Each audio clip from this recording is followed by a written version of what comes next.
What if WCW had truly capitalized on the signing of Bret Hart right after the Montreal screwjob, making him the star of the company and the new leader of the NWO? What if, instead of redemption, Bret found power and ultimately changed the course of the company? That's the scenario we're exploring today using WWE 2K25 Universe Mode. At Starrcade, Sting had teased some backup of his own to counteract Hogan's New World Order, and when Bret Hart entered the arena, it looked as if Sting was destined to become WCW champion. That was until Bret Hart seemingly sold his soul to the NWO. The night after Starrcade, the New World Order stood tall, reunited, reinvigorated, and more dangerous than ever before. Hogan led the charge, basking in the spotlight, strutting to the ring with that trademark arrogance and the WCW World title slung over his shoulder. But then came Bret Hart, and with him, a different kind of tension. At first, it looked like business as usual. Hogan welcomed his newest ally with open arms, praising Bret's role in preserving the NWO's dominance. But Bret, he had other plans. Bret said he didn't come here to WCW to be Hogan's lackey. He's the best there is, the best there was, and the best there ever will be. He's not here for scraps, he's here for gold. Hogan, trying to play it off, promised Bret the United States Championship by the end of the night, but Bret wasn't interested in handouts or second-tier titles. That's when everything changed. With 4 chilling words, "I'm the leader now," Bret sent a message, not just to Hogan, but to the entire wrestling world. And before Hogan could react, Hall and Nash struck. The outsiders ambushed Hogan right in the middle of the ring. The crowd erupted in disbelief as the NWO, the faction Hogan helped build, turned on him in an outrageous, calculated betrayal. The beatdown was merciless. Hogan, once untouchable, lay broken at Bret's feet. And as the crowd tried to process what they had just witnessed, Bret Hart raised the WCW World title high above his head. The NWO wasn't dead, it was reborn, with the Hitman as its new king. 1 week after being exiled from the very group he helped create, Hollywood Hogan was gone. In his place stood Terry Bollea. No black and white, no swagger, no entourage, just a man, stripped of power and pride, standing in a WCW ring in street clothes, searching for redemption. The WCW World Champion, but a champion with no allies. Bollea called out to the locker room. He urged WCW to finally rise up, to put aside their differences and unite against the cancer that was the new NWO. But all he got was silence. No music hit, no one walked through that curtain. From the top of the ramp, Bret Hart emerged, flanked by Hall and Nash, the new face of the NWO, relishing every second of Bollea's humiliation. Bret didn't need to say a word. The smirk said it all. The Hitman had broken the icon. Terry Bollea, once the most powerful man in wrestling, stood utterly alone, still champion, but no longer feared, no longer respected, just a relic, left behind in Bret Hart's new WCW. Later that night, Bret Hart finally stepped into a WCW ring for his in-ring debut, a match fans had been waiting to see for years. The opponent, Diamond Dallas Page. DDP was everything Bret wasn't at that moment. Beloved by the locker room, respected by the fans, a self-made star who earned everything through grit and heart. He represented what was good about WCW. But this wasn't about respect. This was about being the #1 guy. The match was a technical clinic, sharp,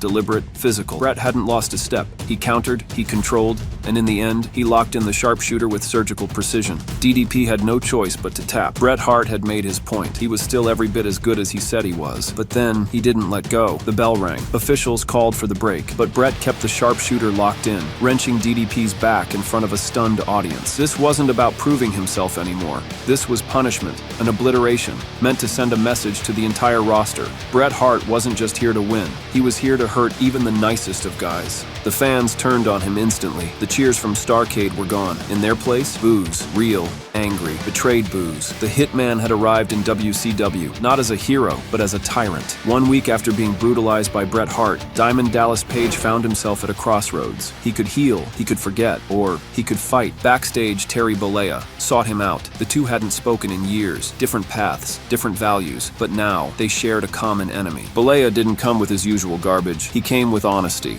He claimed that if he was still in the building during last week's main event, he would have stormed to the ring and dropped the leg on the Hitman. Unfortunately, Hogan had left the building earlier on in the night to film a commercial for Burger King's brand new triple fat stacker meal. DDP didn't say much. He didn't need to. The look in his eyes said everything. He remembered all too well the chaos Hogan helped unleash with the New World Order in the first place. But Bollea wasn't asking for forgiveness. He was asking for an ally. Trust wasn't going to come easy, but in that moment, something shifted. The first seeds of resistance had been planted. By the end of that night on Nitro, it was clear. The NWO wasn't as united as Bret Hart wanted the world to believe. Behind the curtain, tensions were boiling. Some members had joined for power, others for survival, but few had pledged loyalty to Bret. Curt Hennig, he'd seen enough. The veteran known for his arrogance and sharp tongue, wasn't buying into Bret's revolution. When Bret strutted into WCW, making demands and calling shots, Hennig pushed back. Later that night, in a move that fractured the NWO's strength, Hennig made his return against the Black and White, teaming with DDP to take on Hall and Nash in a tag team main event on Nitro. This was the first real blow struck against Bret's NWO since his hostile takeover. And when Hennig, a former NWO member, stood tall with DDP at the end of the match, it was more than just a victory, it was a statement. Bret's grip on power wasn't absolute. The resistance had begun. For the first time in weeks, the NWO had been knocked back. Hennig and DDP had done what no one else could, beat the outsiders in the heart of Nitro. The crowd was on their feet. It was a moment of hope, a spark, and then he appeared. Terry Bollea walked down the ramp, not in a fight but in solidarity. No theme music, no Hollywood swagger, just a thumbs up, extended to the two men in the ring. He wasn't there to gloat, he wasn't there to steal the spotlight, he just wanted to stand with them. But it was too little, too late. The threat was already gone. Hall and Nash had limped away. The battle had already been won, and Bollea once again had shown up after the danger had passed. DDP gave him a nod, a gesture of, "We'll see." But Hennig? He wasn't having it. With the eyes of the world watching, Hennig stared down the man who once stood at the center of the NWO and flipped him the bird. Forgiveness wouldn't come easy, and trust? That was still a long, long way off. The following week, the landscape of WCW continued to shake. Eric Bischoff, smiling, confident, still very much pulling strings, took center stage on Nitro to make the announcement fans had been waiting for. Bret Hart versus Hogan at Sold Out, with the WCW World Championship on the line. But then came the interruption. A familiar voice echoed through the arena. Could it be? Dusty Rhodes, the American Dream himself, stood up, mic in hand, fire in his eyes. He wasn't speaking as a legend, he was speaking as a representative of the network. Rhodes declared that the company's future was too important to be left in the hands of Bischoff's ego or Bret Hart's tyranny. Sold Out? It wasn't going to be just Hart versus Hogan. There would be a third man. Before the crowd could even process it, the lights cut out. From the rafters, he descended. Sting dropped into the ring and laid waste to everyone. Bischoff, security, and even Bret Hart's NWO enforcers who had rushed in to defend him. The message was clear. Sting was back, and he was done watching from the shadows. Sold Out was no longer a one-on-one. It was a triple threat, and with Sting in the mix, all bets were off. Sting stood tall in the wreckage. For the first time since Starrcade, the Vigilante had returned with fury,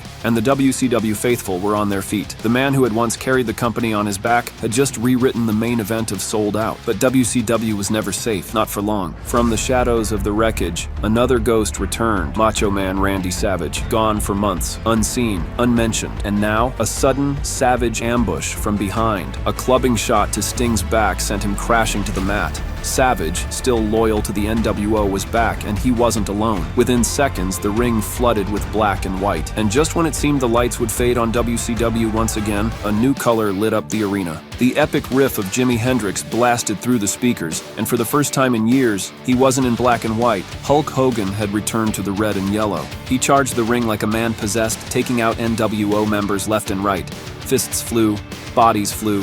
The arena went into meltdown, and as the ring cleared, two men remained. Sting and Hogan face to face, both staring each other down. No words, no movement, just tension thick enough to cut with a knife. Sold Out was no longer just a match, it was a reckoning. The announcement of a third man, Sting, had turned Bret Hart versus Hogan into a triple threat match. The crowd was buzzing.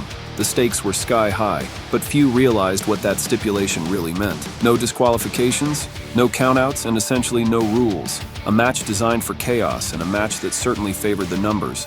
And nobody had numbers like Bret Hart. From the very beginning, the presence of the NWO loomed large. The Hitman knew it, and he smiled the entire way to the ring. Hogan, now in red and yellow, had the heart of the people, but no allies. Sting had the crowd in the palm of his hand, but his trust in anyone was still fractured. Bret had unity, he had strategy, and most of all, he had control. By turning this into a triple threat, the network thought they were creating balance. Instead, they handed power to the one man who never fights fair. From the opening bell, Sold Out lived up to its name. Wave after wave of interference, bodies flying from every angle. Hall and Nash took their shots. Bischoff made his presence known. Even Curt Hennig tried to run defense for WCW, but the odds were never truly even. Sting fought like a man possessed. Hogan brought back the fire of 80s glory, but Bret Hart, he brought strategy, ruthless, calculated strategy. The turning point came not with a chair shot, not with a ref bump, but with the return of a familiar dagger,